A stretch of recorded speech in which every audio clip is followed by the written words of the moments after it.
Trump's tariff were just claimed another major casualty, and this time it's hitting American whiskey makers where it hurts most. Sales to Canada dropped 62% during the latest fiscal quarter compared to a year ago for Brown-Forman, the company behind Jack Daniel's whiskey and Woodford Reserve bourbon.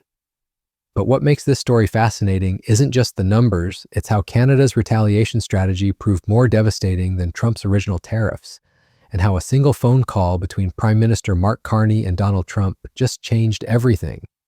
Dropping the gloves and taking the extra penalty might not be the best thing to do. To understand why this matters, we need to rewind to March 2025, when this trade war really began heating up. After U.S. President Donald Trump imposed tariffs on Canadian goods in early March, a number of provinces retaliated, pulling American alcohol from store shelves.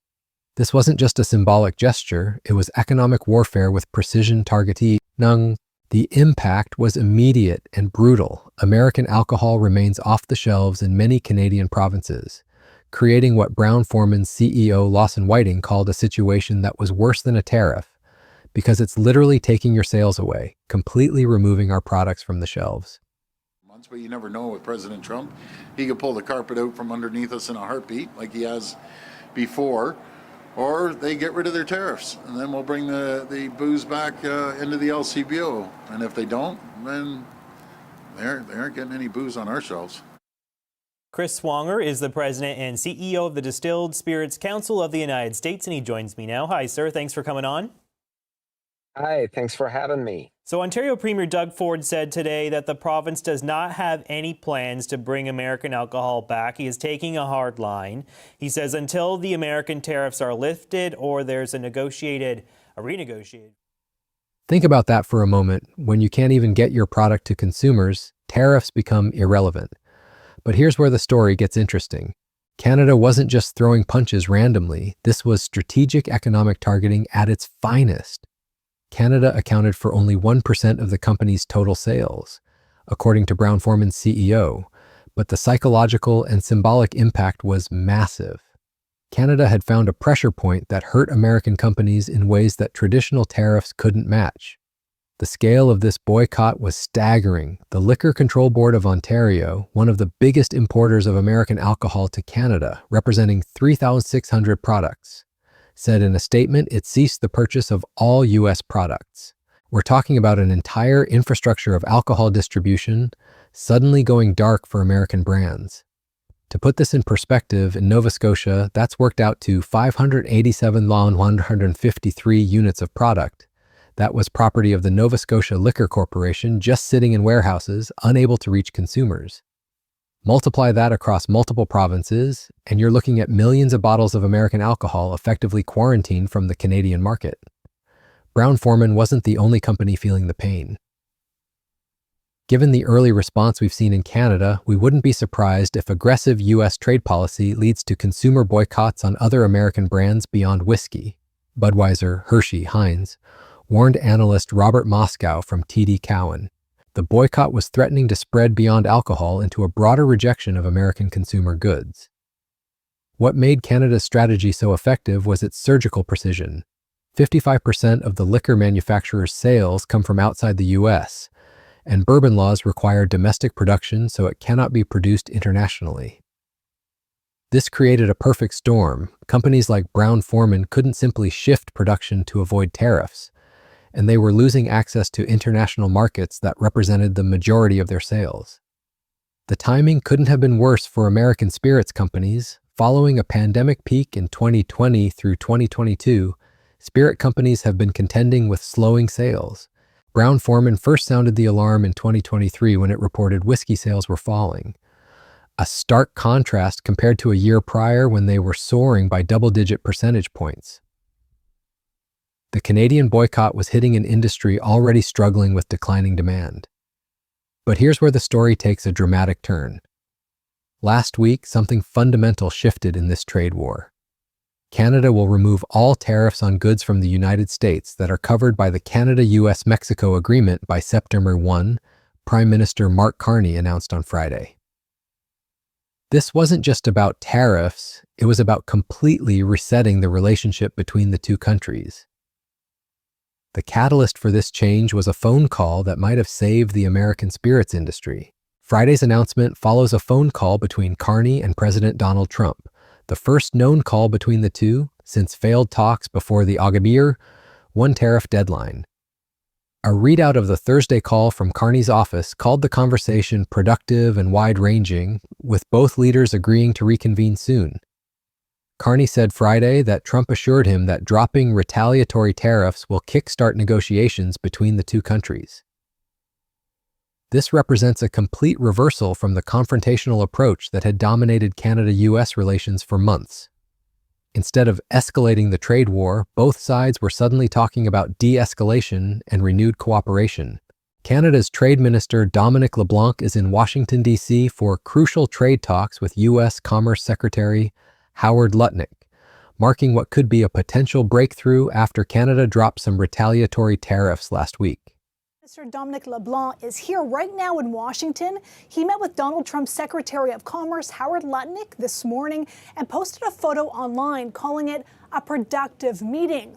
LeBlanc's office says it lasted about 90 minutes, and it's all part of Canada's efforts to try and get the Trump administration to drop or at least lower a series of tariffs hitting Canadian sectors hard.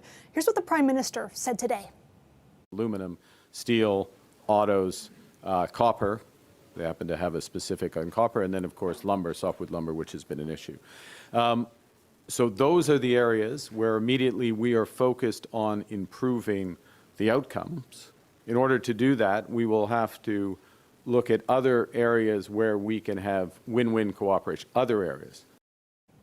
Today's meeting here in Washington comes after the Prime Minister announced last week that he would drop some retaliatory tariffs on the U.S. because he says he was given assurance by Donald Trump over the phone that it would intensify talks. And Ashley, you've learned more details about how this meeting came about. What can you tell us? JP, the Canadian source tells me that after the Prime Minister's announcement that he would drop some of those countermeasures, that Mark Carney and Donald Trump exchanged texts and that they agreed LeBlanc would come here to Washington for these talks. The source also said there was a recognition from the American side that Canada had taken. The scope of what Canada is removing is massive. Canada imposed 25% tariffs on a long list of American goods in March, including oranges, alcohol, clothing and shoes, motorcycles, and cosmetics. Starting September 1st, most of these tariffs will disappear, potentially reopening the Canadian market to American alcohol producers for the first time in months. But Carney wasn't giving everything away. The Prime Minister said Canada will maintain its tariffs on steel, aluminum, and autos as the Liberal government works with the U.S. to craft a new trading relationship between the two countries. This was strategic negotiation. Give on some fronts while maintaining leverage on others. The political reaction in Canada was immediate and divided. Conservative leader Pierre Poilievre criticized Carney's decision, accusing the Prime Minister of making generous concessions to the U.S. president without getting anything in return. Today we learned that it is yet another capitulation and climb down by Mark Carney. His elbows have mysteriously gone missing, Poilievre said. But other voices saw it differently. The Canadian Federation of Independent Business, CFIB, welcomed Carney's announcement in a statement, calling it a step in the right direction that will take the pressure off Canadian small businesses. Many small business owners have told us that Canada's retaliatory measures were almost as damaging as the U.S. tariffs themselves, the CFIB noted. This highlights a crucial point about trade wars. They don't just hurt the target country. 58% of small businesses said they were hurt by our retaliatory tariffs, according to the Canadian Federation of Independent Business. When countries impose counter tariffs, their own businesses and consumers often end up paying the price. The broader context makes Carney's move even more significant. The move comes as the U.S.-Mexico-Canada agreement, which Trump negotiated during his first term, is scheduled to undergo a review later this year. By removing these tariffs now, Canada is positioning itself for those crucial negotiations.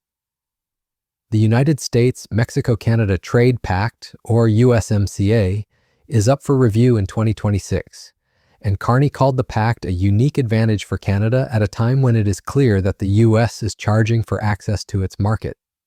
Carney said the commitment of the U.S. to the core of USMCA means that over 85% of Canada-U.S. trade continues to be free of tariffs. The response from Washington was telling. "We welcome this move by Canada, which is long overdue," a White House official told Global News on Back Row, and "we look forward to continuing our discussions with Canada on the administration's trade and national security concerns." The phrase "long overdue" suggests the Trump administration had been pushing for exactly this kind of de-escalation.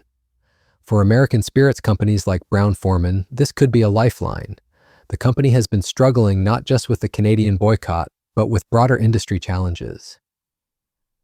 Brown-Forman has been reeling from a slowdown in demand so far this year, led by the US, Canada, and Europe, which offset benefits from stronger sales in emerging markets such as Mexico and Poland. The company has undertaken cost-cutting measures, including workforce reduction. The question now is whether Canadian provinces will actually put American alcohol back on their shelves. Alberta and Saskatchewan have since lifted the ban, but other provinces have been more resistant. The Distilled Spirits Council of the United States has been watching this closely, noting that this is a very positive sign, but until all provinces put American spirits back on their shelves, it won't have much of an impact. What makes this story particularly fascinating is how it demonstrates the evolution of modern trade warfare. Traditional tariffs are blunt instruments. They raise prices but don't completely eliminate market access. Canada's approach of physically removing American products from store shelves was far more devastating because it created a complete market blockade. The broader implications extend far beyond alcohol. Brown-Forman's CEO worries the response to U.S. duties by retailers could spread to Europe, where the impact would be much more severe given the larger market size. If other countries adopt Canada's model of complete product removal rather than just tariffs, it could fundamentally change how trade wars are fought. The timing of Carney's decision also reveals something about the political calculus involved. In early August, the Prime Minister expressed an openness to removing existing tariffs if it would help Canadian industries, at the time a surprising acknowledgement, considering all his election talk of being tough on Trump. "We've always said we will apply tariffs where they had the maximum impact on the United States and minimum impact in Canada," Carney said. This suggests that Canada's retaliatory strategy was always meant to be temporary, a way to inflict maximum pain on the U.S. while building leverage for future negotiations.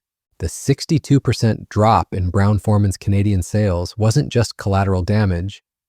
It was proof of concept that Canada could hurt American companies in ways that traditional diplomacy couldn't. Looking ahead, the success of this de-escalation will depend on whether it actually leads to broader trade deal negotiations. Carney said Trump told him that lifting the tariffs would reset trade negotiations. If those negotiations fail, we could see a return to the kind of economic warfare that devastated companies like Brown-Forman. "The stakes are enormous." He said the U.S. average tariff rate on Canadian goods is 5.6% and remains the lowest among all its trading partners. Canada and the U.S. have one of the world's most integrated economies, and prolonged trade warfare could damage both countries far beyond what we've seen so far. Less than 1% of Canada's daily less than 1% of the American daily GDP output is dependent on trade access into Canada. About 1/5 of Canada's daily GDP output is dependent on access to the United States. So the sustainability of us in a full-blown permanent trade war with the United States, it would hurt America, it would hurt Canadians as well. And then you layer on top of it the go-forward dynamic of you're going to have reciprocal tariffs on American goods coming into Canada. Well, now you're punishing Canadian consumers and you're annoying the American president. So I think we made our point. There's a place for countervailing and reciprocal tariffs in certain industries that are being treated grossly unfairly by the administration: steel, aluminum, certain food products, and those are going to be continued going forward. But the idea of getting more and more every day towards a tariff-free, mutually accessible. For American spirits companies, Carney's decision represents a potential turning point. The 62% drop in Canadian sales that devastated Brown-Forman's quarterly results could start reversing as early as September. But the damage has already been done. Months of lost sales, disrupted supply chains, and damaged relationships with Canadian distributors. The real test will be whether Canadian consumers return to American brands after months of boycotts and anti-American sentiment. Brand loyalty, once broken, can be difficult to rebuild. American companies may find that even when their products return to Canadian shelves, winning back market share will be a long and expensive process. This entire saga demonstrates how quickly modern trade relationships can shift from cooperation to conflict and back again. A single phone call between leaders can reverse months of economic warfare, but the scars from that conflict may last much longer. For companies caught in the crossfire, like Brown-Forman, the lesson is clear. In an era of unpredictable trade policy, diversification, and diplomatic relationships matter more than ever. The Canada-US trade relationship is entering a new phase, one where both sides have tested their ability to inflict economic pain and found ways to step back from the brink. Whether this leads to a more stable long-term relationship or just a temporary ceasefire remains to be seen. But for now, American whiskey might finally be returning to Canadian shelves. And that's a victory both countries can toast to.